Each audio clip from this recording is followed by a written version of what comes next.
በጌታ የተወደዳችሁ ቅዱሳን ዛሬ የማቀርበው መልእክታዊ ትምህርት ማንቃት እና ማስጠንቀቅ በሚል የጀመርኩትን በተለይም ከመጨረሻው ዘመንና ከኛ የድካም ቸል ማለት ሁኔታ ጋር በተያያዘ የእግዚአብሔርን ሕዝብ ለማነቃቃት ለማበረታታት የማደርገው ጥረት ክፍል ነው እና ዛሬ ደግሞ ሶስተኛውን መልእክታዊ ትምህርቴን የማካፈላችሁ ዘመኑን የማወቅና የመዋጀት ጥበብ በሚል ርዕስ ነው። ስለዚህ ለጥቂት ደቂቃዎች ዘመኑን የማወቅና የመዋጀት ጥበብ በሚል የእግዚአብሔርን ቃል አካፍላችኋለሁ። በኤፌሶን ምዕራፍ 5 ከቁጥር 15 እስከ 17 ያለውን የእግዚአብሔርን ቃል አነባለሁ። እንግዲህ እንደ ጥበበኞች እንጂ ጥበብ እንደሌላቸው ሳይሆን እንዴት እንድትመላለሱ በጥንቃቄ ተጠበቁ። ቀኖቹ ክፉዎች ናቸውና ዘመኑን ዋጁ። ስለዚህ የጌታ ፈቃድ ምን እንደሆነ አስተውሉ እንጂ ሞኞች አትሁኑ። ይሄ የሐዋርያው ጳውሎስ መልእክት ጌታችን ኢየሱስ ክርስቶስ ፈሪሳውያንን ከሰማይ ምልክት አሳየን ብለው በጠየቁት ጊዜ እናንተ ነገ ይዘንባል ወይም ብራ ይሆናል ትላላችሁ የሰማዩን ፊት አይታችሁ፣ ነገር ግን ዘመኑን የማታውቁት ለምንድን ነው ብሎ የመገሰጽ አይነት ትምህርት ያስተማራቸው ማብራሪያ ነው።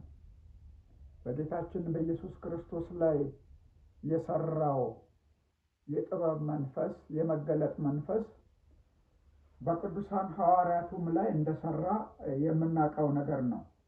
ጌታችን ጥቅሉን ብሎታል፣ ሐዋርያቱ ደግሞ ያንን በመንፈስ ቅዱስ በሰፊው አስረድተውናል ማለት ነው። ስለዚህ ዘመኑን የማወቅ ጥበብ እግዚአብሔር እንዲሰጠን ወንድሞቼና እህቶቼ በጣም መጸለይ ይኖርብናል። በማቴዎስ ላይ ጌታችን ያለው ማቴዎስ 16 ቁጥር 3 ላይ ያለውን ነው። ለመሆኑ ዘመን ምንድን ነው? ዘመን ማለት ታሪክ የሚከወንበት የጊዜ ቀመር ነው። ጊዜያት ከታሪክ ጋር ሲቀናጁ ዘመን ይባላል። ለምሳሌ ብዙ ጊዜ የምናገረው ይሄ ዘመን በጣም ክፉ ነው እንላለን። ከምን የተነሳ ከፋ ብንል የኖሩበት ሰዎች ክፉ ከሆኑ ክፉ ይሆናል። በተለይም የዓለምን ሂደት ፖለቲካውን የሚመሩት ሰዎች፣ ህዝብን የሚያሰማሩ ሰዎች ክፉ ከሆኑ፣ ሐሰት ከሰሩበት፣ ክፉ ካደረጉበት ያ ዘመን መራራ የችግር ሰንሰለት ይሆናል። በእርግጥ የከፋው እራሱ ጊዜው ብቻ አይደለም። የኖሩበት ሰዎች፣ ያስተዳደሩት ሰዎች ሲከፉ ይከፋል። ዘመን በሰፊው ደግሞ ስናየው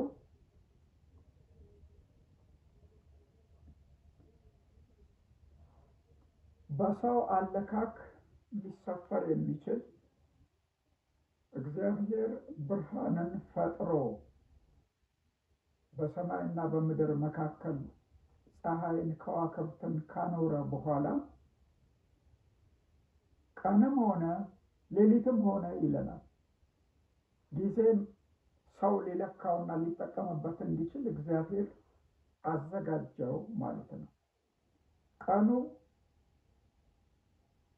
ጨለማው ሌሊት ሲባል ብርሃን የሚገኝበት ፀሐይ የምትወጣበት ያው እንደምናውቀው ክብነሽ መሬት እየዞረች ፊቷን ወደ ፀሐይ ስትመልስ ቀን ይባላል። ከፀሐይ በወዲያ ያለውን ጊዜ ስትሆን ደግሞ ጨለማ ውስጥ ትገባለች። ዑደት ነው። በየቀኑ ይለዋወጣሉ ወደ ፀሐይ የሚኖረው ገጿ። ስለዚህ ያንን ከፋፍለን ምን አድርገነዋል? እግዚአብሔር ጥበብ ሰጥቶን ሰከንድ፣ ደቂቃ፣ ቀን፣ ሳምንት፣ ወር፣ ዓመታት፣ አስርት ዓመታት፣ መቶ ዘመን፣ ክፍለ ዘመን እያልን እንጠራዋለን። እግዚአብሔር ይመስገን። በዘፍጥረት ምዕራፍ 1 ላይ እግዚአብሔር ጊዜን እንዴት እንደደነገገው፣ እግዚአብሔር ጊዜን እንዴት ትርጉም ያለው እንዲሆን እንዳደረገልን ስንመለከት ዘፍጥረት ምዕራፍ 1 ቁጥር 3 ላይ እግዚአብሔርም ብርሃን ይሁን አለ፣ ብርሃንም ሆነ። ብርሃን እንግዲህ ዋነኛው የጊዜ መለኪያ ነው። ምን ማለት ነው? ማየት ስንችል ቁስ አካልን እንተረጉማለን። ማየት ስንችል ያየነውን ነገር የማወቅና የመተርጎም ጥበብ መለኮት ሰጥቶናል። እግዚአብሔር ስሙ የተመሰገነ ይሁን። ይህን ጥበብ ደግሞ የሰጠው ለሰው ልጆች ነው። ከኛ በታች ያሉ እንስሳት የጊዜንም አጠቃቀም አያውቁም። ደመነፍስ ናቸው። ከፍላጎታቸው የተነሳ ይበላሉ፣ ይጠጣሉ። ለእኛ ነው የተፈጠሩት። የጊዜ ምንነት በፍጹም አይገባቸውም። ደመነፍስ ናቸው። አሁንም ዘፍጥረት ከ14 እስከ 19 ያለውን ደግሞ እንቀጥል። ዘፍጥረት ምዕራፍ 1 ከ14 እስከ 19 የጊዜን ምንነት በደንብ እየተደራጀ መጥቶ ሰው ሊጠቀምበትና ሊለካው እንዲችል እግዚአብሔር ሲያደርግ ተመልከቱ። እግዚአብሔርም አለ፣ ቀንና ሌሊትን ይለዩ ዘንድ ብርሃናት በሰማይ ጠፈር ይሁኑ፣ ለምልክቶች፣ ለዘመኖችና ለዕለታት፣ ለዓመታትም ይሁኑ። በምድርም ላይ ያበሩ ዘንድ በሰማይ ጠፈር ብርሃናት ይሁኑ። እንዲሁም ሆነ። እግዚአብሔርም 2 ታላላቅ ብርሃናትን አደረገ። ትልቁ ብርሃን በቀን እንዲሰለጥን፣ ትንሹ ብርሃን በሌሊት እንዲሰለጥን፣ ከዋክብትንም ደግሞ አደረገ። እግዚአብሔርም በምድር ላይ ያበሩ ዘንድ በሰማይ ጠፈር አኖራቸው። በቀንም በሌሊትም እንዲሰለጥኑ፣ ብርሃንና ጨለማን እንዲለዩ እግዚአብሔር ያ መልካም እንደሆነ አየ። ማታም ሆነ ጠዋትም ሆነ 4ኛ ቀን።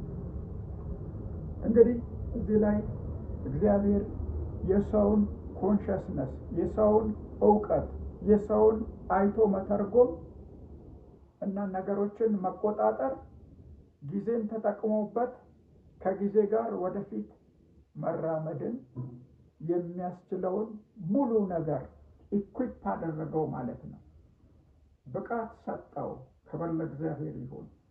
ስለዚህ ነው ጠዋት ፀሐይ ስትወጣ አይተን ተመስገን ብለን ወደ ስራችን እንሰማራለን።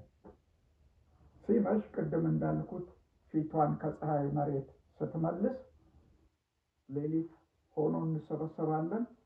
ያን ጊዜ ደግሞ አራዊት ይሰማራሉ። ትክክለኛ የጊዜ አጠቃቀምን እግዚአብሔር አምላካችን ለሰው አስጨበጠው ማለት ነው።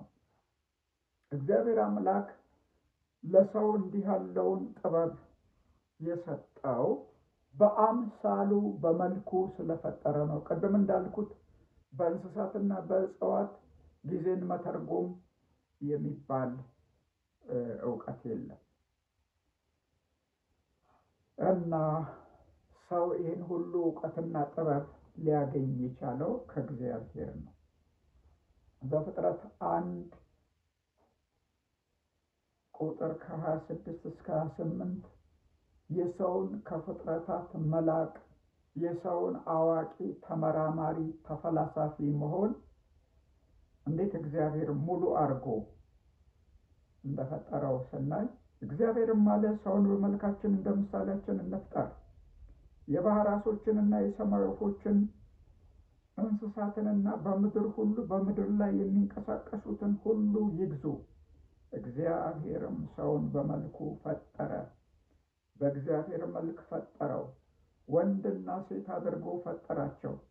እግዚአብሔርም ባረካቸው፣ እንዲህም አላቸው፣ ብዙ ተባዙ፣ ምድርንም ሙሉአት፣ ግዙአትም፣ የባህርን ዓሦች፣ የሰማዩን ወፎች፣ በምድር ላይ የሚንቀሳቀሱትን ሁሉ ግዟቸው። ስለዚህ የሰው ኢንተለጀንት መሆን፣ አዋቂ መሆን እንዲሁ ከኬሚካል የመጣ አይደለም። እግዚአብሔር ሙሉ አድርጎ እንደ እርሱ አዋቂ እንደ እርሱ ጠቢብ አድርጎ ፈጥሮናል። ማለት የራሱን ማንነት በመጠኑ ለግሶናል። የእሱ እኩያዎች አይደለም፣ አቻዎች አይደለም። ብዙ የተሳሳቱ ሰዎች እንደሚሉት እኛ ከእግዚአብሔር ጋር አንድ ነን እንደሚሉት በፍጹም አይደለም። ሰው ሟች ነው፣ ውሱን ነው፣ ሊስት የሚችል ነው። በእግዚአብሔር ጸጋ ደግሞ ትክክል መሄድ የሚችል ነው። ነፃ ምርጫም የተሰጠው ፍጡር መሆኑን አንዘንጋ። ክብር ለእግዚአብሔር ይሁን። እንዴት ደስ ይላል! እንዴት ውብ አድርጎ ፈጠረን! እንዴት ሙሉ አዋቂዎች፣ ሌላውን ፍጥረት መግዛት የምንችል አድርጎ ፈጠረን ብለን ስናስብ አስደናቂ ነገር ነው። እግዚአብሔር ጊዜንም ግዛ ማለቱ ነው። እንግዲህ ሰውን፣ ቁሳቁስ፣ እንስሳትን፣ ፍጥረታትን፣ ምድሩን፣ ባዮሎጂን፣ ጂኦግራፊውን ብቻ አይደለም፣ ጊዜውንም ቅድም አነበብና ዘመኑን ዋጁ፣ ሞኝ አትሁኑ። ስለዚህ ፍጥረተ ዓለሙን እንድንገዛ እንደፈጠረን ሮሜ ምዕራፍ 1 ላይ የአምላካችን ቃል ያስተምረናል። እንድናውቅ እንደፈጠረን የእርሱን ፈጣሪነት አውቀን ልንገዛለት ማስተዋልም ፈቃድም እንደሰጠን እንዲህ ብሎ ይነግረናል። ሮሜ ምዕራፍ 1 ቁጥር ከ19 እስከ 21 ባለው ላይ እንዲህ ይላል። ስለ እግዚአብሔር ሊታወቅ የሚቻለው በእርሱ ዘንድ ግልጥ ነው። የማይታየው ባህሪ እርሱም የዘላለም ኃይሉ ደግሞ አምላክነቱ ከዓለም ፍጥረት ጀምሮ ከተሰሩት ታውቆ ግልጽ ሆኖ ይታያል። ክብር ለእግዚአብሔር ይሁን። የእግዚአብሔር ነገር ድብብቆሽ አይደለም፣ ሊደረስበት የማይችልም ምስጢር አይደለም። ብዙ እግዚአብሔርን ለመከተል የማይፈልጉ ሰዎች ምን ብለው ሰበብ ይሰጣሉ? ምን አውቃለሁ እኔ፣ እሱ ይወቅ። ውሸት። አንተም እንድታውቅ አንቺም እንድታውቂ ወንድና ሴት አድርጎ ፈጠራቸው ሲል ጾታዊ ልዩነት ዘር እንዲተኩ እንጂ ሁለቱም በአምሳሉ የተፈጠሩ ናቸው። ማወቅ ይችላሉ። ሴት ደግሞ የሚገርመው ከተፈጠሩት ከሰማይና ከምድር እጽዋትንና እንስሳትን የሰራበት ጥበብ ራሱ የእግዚአብሔርን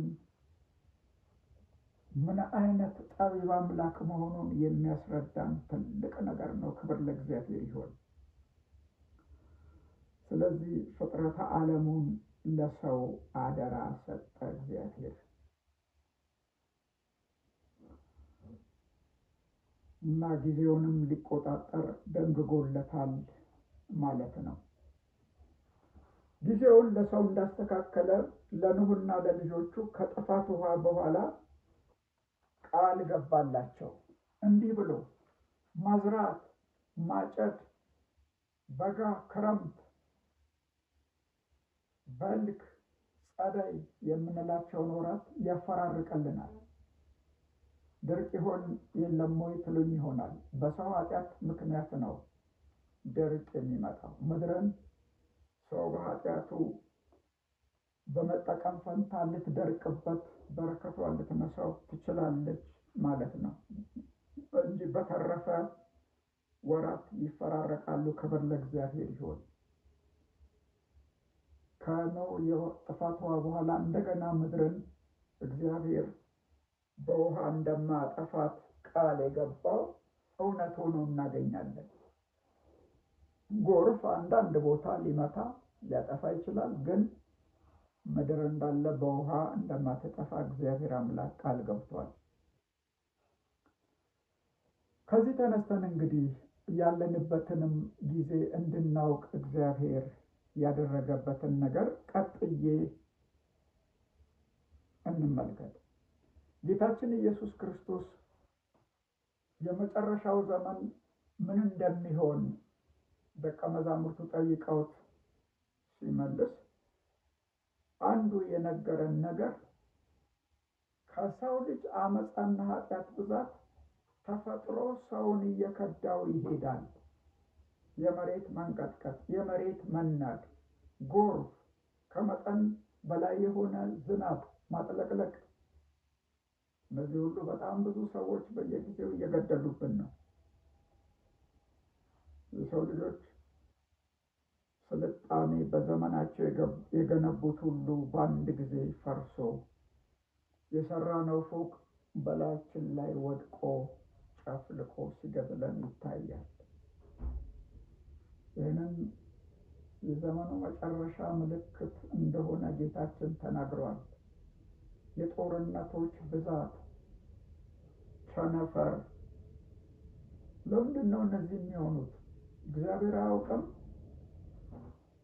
እነዚህ ነገሮች የሚሆኑበትን ምክንያት ሙሉ ለሙሉ መመለስ ባንችልም ወገኖች ሆይ ለሰው ልጅ አመፅ፣ ለሰው ልጅ እግዚአብሔርን መካድ አጻፋ ናቸው። እግዚአብሔር ይቀጣል እላችሁ ነው። እግዚአብሔር ሰዎችን ስለ አለማመናቸው ረሃብ ይሰዳል፣ ጦርነት ይሰዳል። መጽሐፍ ቅዱስ ይሄን በደንብ ያስተምረናል። እስራኤላውያን ምልክት ናቸው። ኢየሱስ ክርስቶስን ደሙ በእኛና በልጆቻችን ላይ ይሁን ብለው ፈራጁን ቁም ስቅል አሳይተው ንጹሑን ደም አፈሰሱ። ከዛ በኋላ ምንድን ነው? ከዛ በፊት አልቅሶላቸዋል። ስላልተቀበሉት፣ ለሰላማቸው የሆነውን ስላልተቀበሉት በጠላት እንደሚከበቡ፣ እንደሚገደሉ፣ እንደሚቀጠቀጡ፣ ድራሻቸውን በሚያጠፋ መልክ እንደሚሰደዱ ያም ሆኗል። ሂትለር አይሁድን ወደ 6 ሚሊዮን የሚገመቱትን ነው የፈጀው በአጭር ጊዜ ውስጥ። ደሙ በእኛና በልጆቻቸው ላይ ይሁን ብለው የተናገሩት እስከ መቼ እንደሚያሰቃያቸው ልንገራችሁ። ጌታ ኢየሱስ ሆይ ንጹሕ ደምህን አፍሰናል፣ በአንተም ያምኑትንም ስፍር ቁጥር የሌላቸው ገለናል። ይቅር በለን፣ ባለማወቃችን እኛና አባቶቻችን ባለማወቃችን ይህን አድርገናል፣ ማረን የእግዚአብሔር ልጅ ሆይ ብለው ንስሐ ሲገቡ ነው የሚነጹት። ክብር ለእግዚአብሔር ይሁን። ያ ቀን ደግሞ ይመጣል። አይሁድን ዓለም ሁሉ እንደካዳቸው እግዚአብሔር አልተዋቸው፣ ፊቱን ወደ እነርሱ ይመልሳል። አሁንም የተደቀነባቸውን ችግር ያሻግራቸዋል እግዚአብሔር። ዋናው ቁም ነገር ግን የእግዚአብሔር ልጅ ኢየሱስ ክርስቶስን ወደ ማወቅ ይመጣሉ። ክብር ለጌታ ይሁን። በፍጻሜው ዘመን ይሄ ይሆናል ነው የምላችሁ። እግዚአብሔር ይመስገን።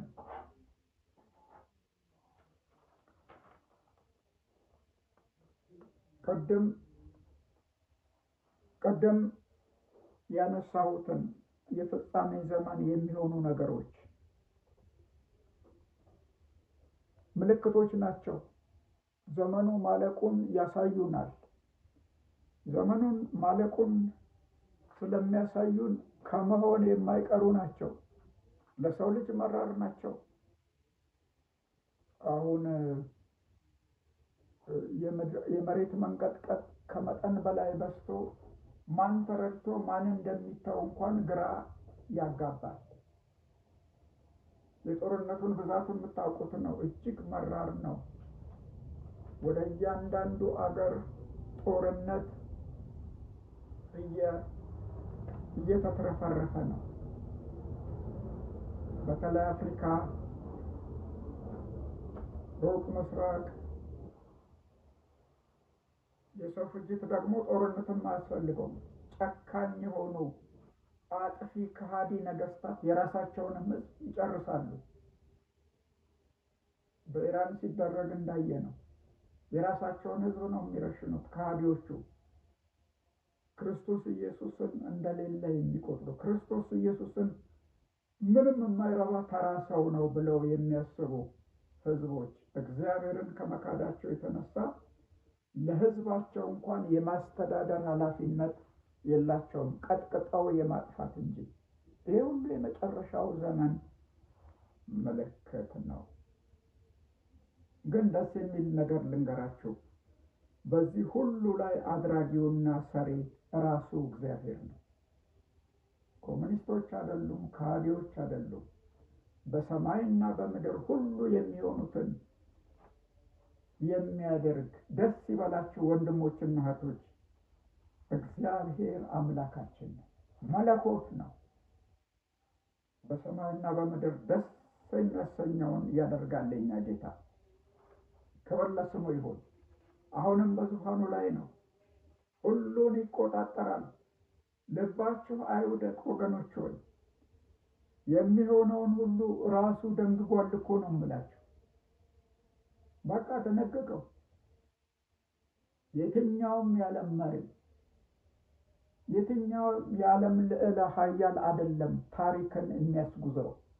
ታሪክን የሚያስጉዘው በሰማይና በምድር ስልጣን ሁሉ የእርሱ የሆነው የነገስታት ንጉሥ የጌቶች ጌታ ጌታችን ኢየሱስ ክርስቶስ ነው። ጌታን የማያውቁ ሰዎች ቅድም ያልኳችሁ እልቂቶች፣ ጦርነቶች፣ ረሃቦች ስለዛ ነገር ሰዎችን ያሳብባሉ። እንትና ነው፣ ፕሬዝደንት ከሌ ነው፣ ንጉሥ እንትና ነው። ውሸት ነው። የዓለም ታሪክ መሪ ራሱ እግዚአብሔር ነው። ኢሳይያስ 45 ላነብላችሁ ነው። ይህን የሚናገረው መጽሐፍ ቅዱሳችን በሙሉ ነው።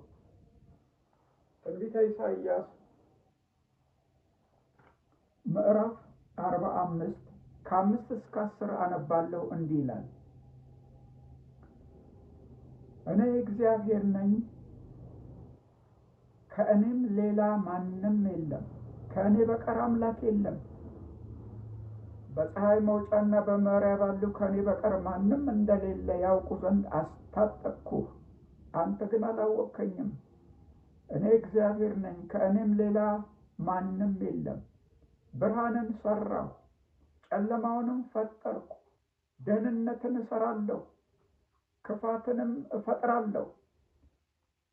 እነዚህን ሁሉ ያደረግኩ እግዚአብሔር እኔ ነኝ። እናንተ ሰማያት ከላይ አንጠብጥቡ፣ ደመናትም ጽድቅን ያዝንቡ። ምድርም ትከፈት፣ መድኃኒትንም ታብቅል፣ ጽድቅንም በአንድነት ይብቀል። እኔ እግዚአብሔር ፈጥሬዋለሁ። ከሰሪው ጋር ለሚታገል ወዮለት። በምድር ሸክላዎች መካከል ያለ ሸክላ ነው። ጭቃ ሰሪውን ምን ትሰራለህ? ወይስ ስራህ እጅ የለውም ይላልን? አባትስ ምን ወልደሃል? ወይም ሴትን ምን አማጥሽ ለሚል ወዮ ይላል። ስለዚህ እግዚአብሔር ኃላፊነት ይወስዳል። ለመሬት መንቀጥቀጡም ለጦርነቱ እኔ ነኝ ያደረኩት ይላል። ምን ትላለህ? ክብር ለእግዚአብሔር ይሁን። እግዚአብሔር ጥገኛ አይደለም። እግዚአብሔር በሰዎች አይታመንም። ይልቅስ ሰዎችን ያሰማራል። ክፉን በምርጫው በክፉነቱ ሚናውን እንዲጫወት ያደርጋል። በመጨረሻ ግን ፍርዱን ይሰጠዋል። ደጉን በደግነቱ ያሰማራል። ክብር ለጌታ ይሁን። የታሪክ ባለቤት እግዚአብሔር ነው እያልኳችሁ ነው። ዳንኤል ምዕራፍ 4 ላይ 34 እና 35 የባቢሎን ንጉሥ በጣም የነገስታት ንጉሥ የተባለው ናቡከደነጾር 7 ዓመት ሳር በልቶ ነው እንደ በሬ ዱር ውስጥ ገብቶ ይህንን የልዑል የሁሉ የበላይነት ሉዓላዊነት የመሰከረው። እግዚአብሔር ልቤን መለሰልኝ አለ ሰውነቱን ሲመልስለት። ከዛ በኋላ ልዑሉን ባረኩት። በሰማይና በምድር ሁሉን እንደፈለገ ያደርጋል። ማን ለምን እንዲህ ታደርጋለህ ሌላው ሊከለክለው የሚችል የለም ብሎ መሰከረ። ከሃዲ የነበረው ከመሰከረ አንተም አማኙ ይህንን ምን ያህል ማለት ይገባሃል። ስለዚህ እንግዲህ እግዚአብሔር ታሪክ ሰሪ ከሆነ የሚሰራውን ታሪክ ከየት እናገኛለን የሚለውን ሐሳብ እናንሳና እንቋጭ። ዛሬ እግዚአብሔር ስራውን የሚሰራው በልዑላችን ላይ ነው፣ በምድራችን ላይ ነው። ስለዚህ የዓለምን ሁኔታ ስናይ የእግዚአብሔር ጊዜ የት እንደደረሰ ማወቅ እንችላለን። የመጨረሻነቱን ለማወቅ አልሰወረብንም ማለት ነው። እግዚአብሔር የዓለምን ገጽታ በማየት እናውቃለን።